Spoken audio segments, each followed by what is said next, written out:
I'm Marvin Nelson, and I approve this message.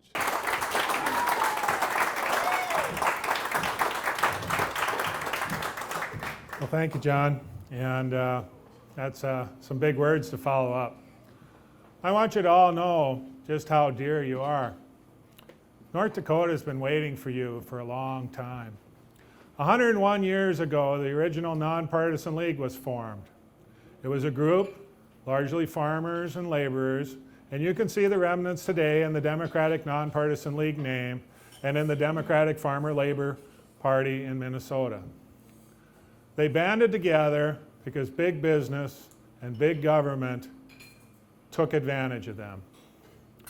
Does anybody here feel like maybe big business and big government's taking advantage of them?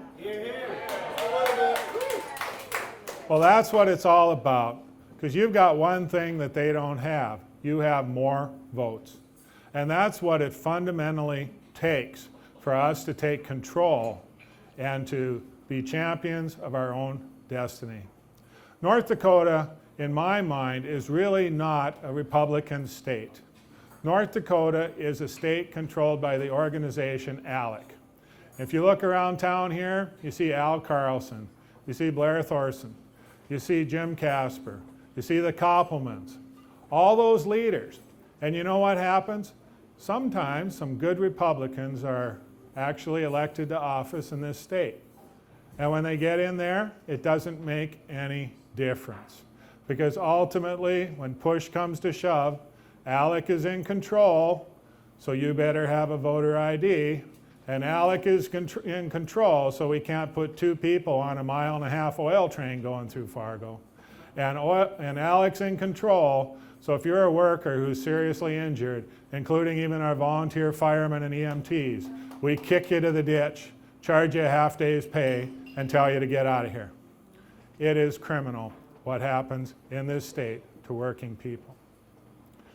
I'm sure that many of you feel that you're on a treadmill, that you're not really getting ahead. Well, by the time you pay your housing, pay your daycare, pay your doctor bills, pay all this, you feel lucky if you're just not going backwards. Yet here we sit with a minimum wage that isn't even survival. Here we sit with the average worker sliding backwards. And the ALEC organization is a great organization for giving you someone to hate. Your pension's going away? Well, the solution is that guy over there, take his pension away. You're not getting paid enough? Well, that's those dirty union workers over there. Take away their pay and you'll get paid more. The whole thing is that the working population is on a spiral downward, and there's a few people at the top that are on a rocket trip to the moon. We need to reverse that. What's the strangest thing is that many of the reforms, when they were done back in the early 1900s, were done by the Teddy Roosevelt Republicans. Things like trust busting.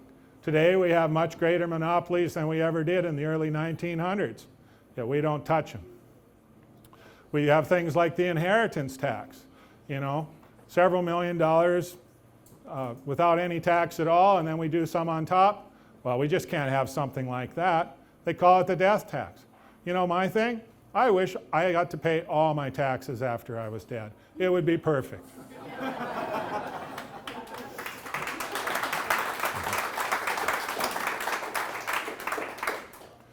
You hear a constant assault on our school systems.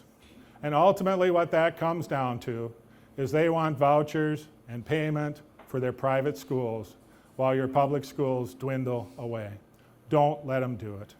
Don't let them do it. It's been an assault. It's been so interesting. I've been in office long enough that we got to see all the emails about this crazy public school in Texas and this crazy public school in California. But there was never one in North Dakota, but always the goal was vouchers. And then one day, it all changed. Now it's Common Core. All the emails are the same, but it's all Common Core. And none of the emails even know what Common Core is. In this state, Common Core is Hoeven Core. He was the governor. The state of North Dakota went with other states. They formed an alliance. We worked together as states. Nothing in Common Core came from the federal government. John Hoeven was even on the governor's executive committee for the nation at the time. Today, he seems totally oblivious to that fact. You're told the Common Core is the problem. But again, the whole goal is to get your tax money to fund their schools. Don't let it happen. When we come now, we always have the old saying, and the Democrats, we stick, we'll win. Because ultimately, when it comes down to it, there's more of us than there's more of them. But they will, throughout this campaign, attempt to split us. And usually they will pick the weakest and the most unusual, shall we say. Look at all the debate that's happening on transsexuals in this country. I do not, in my 57 years, remember a single event in the news where a transsexual accosted anyone. I can't say that for Republican congressmen.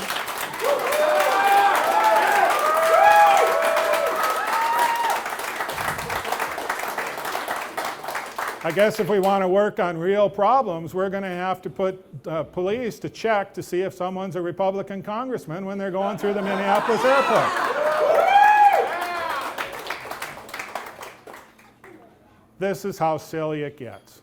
But they will repeatedly attempt to split us and everything. Think how it is with Hillary, where you hear constantly how she's going to be indicted tomorrow at 4 o'clock.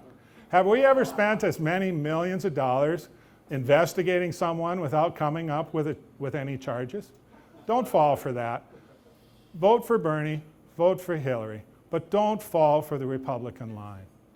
You know, you look at what happened with Bill, every person who has impeached him was guilty of some form of sexual predators. These people believe that everybody is guilty because they all are. And I have to apologize somewhat for politics in this nation, because I know just too often the basic thing has been kick out the dirty, rotten scoundrels so I can install my dirty, rotten scoundrels. Well, let me tell you, in North Dakota, you'd have to be a pretty stupid person if you're serving in the Democrat in the House or the Senate for all the power and prestige and money it's going to bring you, because we are a small group and we do not wield that type of power. It's not that Democrats are inherently more righteous than Republicans, but Republicans in this state get the chance, and they attract those type of people that destroy our government and destroy our state. So it is time for a change. Don't let it happen. You're down here in Fargo, and we have a great amount of diversity. I look out across the state and we have a governor that brags about having 16,000 unfilled jobs at Job Service. That doesn't include those jobs in the window. You take 16,000 jobs, there's only 19,000 people in Jamestown. What a hole there is in our economy. And we just lost thousands and thousands of oil workers who didn't go out of this state to get oil jobs. They left this state as fast as they could once they quit having those oil jobs. They emptied out. Now, what a great criticism that is when you have people standing here in a state with no unemployment, basically, thousands of unfilled jobs, and they hop the first plane and get out of town. That tells you that there's a problem in this state. There really is. There's a problem with the attitudes towards the working people. Too many do not value the working people.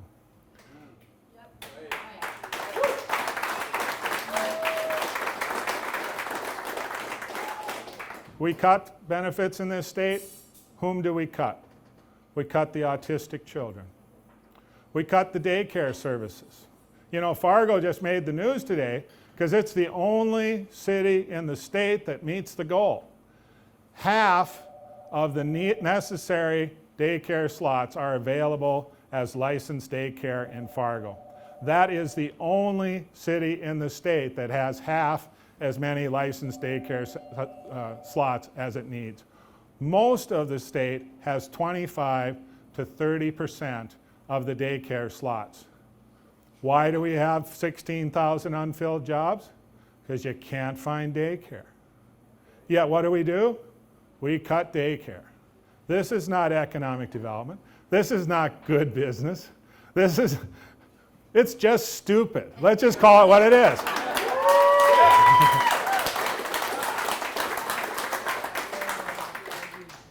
if elected governor, I hope that I can bring a little bit of reason into what we do down in Bismarck. What happens now is nobody dares criticize anybody else because they won't be a team player. We have a land department that when they finally performance audited, we found mistakes going back to 1943. Serious mistakes. We have an audit that says the board gave money to people that were not eligible. And the governor says, we didn't make any mistakes. And that's the end of it. There's no one to investigate. The Attorney General sat right there next to the governor when he said it. We give money to people who aren't eligible, and we do nothing about it. I wish I could say that the land department was unique. Last week I was down and complaining that we need to audit our oil and gas division. But they say, no, we don't have any problem with our numbers. We audit every oil well every month. Every month, those two guys over there in the corner audit all 13,000 wells. We know everything that's going on out here. Nobody's pulling any wool over our eyes. But an MIT study said billions of dollars. You know, here you are. You're probably going to be asked to pay more taxes while we wave our hands and we ignore billions of dollars. We flare. They don't flare in other states. You know, there's oil wells up in Bottineau County that are 50 years old, and they never even bothered to put a meter on them to keep track because they knew they were never, ever going to capture that gas. You walk around there, you can tell when you're in the old oil fields because there's not even the very minimal safety equipment of pipes going from the tanks to the flare. In the old oil fields, the gas and the sulfur dioxide vents out of the tanks into the air. When you go by the new oil wells, only then is there a pipe running to the flare. How much cost would there have been 50 years ago to put a 2.5-inch pipe from a tank to the flare? Nothing. Really nothing. That's right. And yet, the people of those counties have breathed that gas, breathed that sulfur dioxide for all these years. And regularly, as a Democrat, I'm confronted with parents who are going to have to leave this state because of all the incidences where their child with asthma just about dies. This happens all the time. And what happens is they're put on a problem list effectively. They call the health department. After a few days when the wind switches, the health department comes with a meter and they say there's nothing wrong with the air in your yard. That happens again and again. I went repeatedly over the months to one well with an unlit flare. And I knew that it was getting visited by both oil and gas and health department because it was the site of a spill. The flare was unlit, the wire were busted, and as you walked around that site, you could always hear the wire. It was just like an electric fencer in the ground. Tick, tick, tick, tick. You could not hear that when you were there. And if ever once you walked through that plume, it was really close to knocking you right down on your knees when you did it. It was horrible. Yet I was at a meeting and the health department was saying, oh, one thing that we really are tough on is unlit flares. All the time their inspectors are walking right by. And I use the term inspectors weakly because the health department does not inspect. The oil and gas division inspectors will not write anyone up for a health department inspection or infraction. They will not call the health department for infraction. They will not do anything about it except walk right by it. And the health department will not call until there's an incident like a spill or someone else calls. Probably the saddest thing in this state is the people who complain because they're suffering are considered to be the problem in the Bismarck Tower. Not the companies that are leaking, not the companies that are letting the gas go without flaring. It's the people who complain that their kid can't breathe. They are considered the problem. We have to change this. And we can't change this without you and without your friends. And we have to change this. This state will be destroyed soon if we don't stand up and do this. I could go on for hours. I honestly, I literally could. But again, I just want to close with telling you again how dear you are to me and how happy I am to see people who finally are standing up and saying we're not going to take it anymore. Thank you.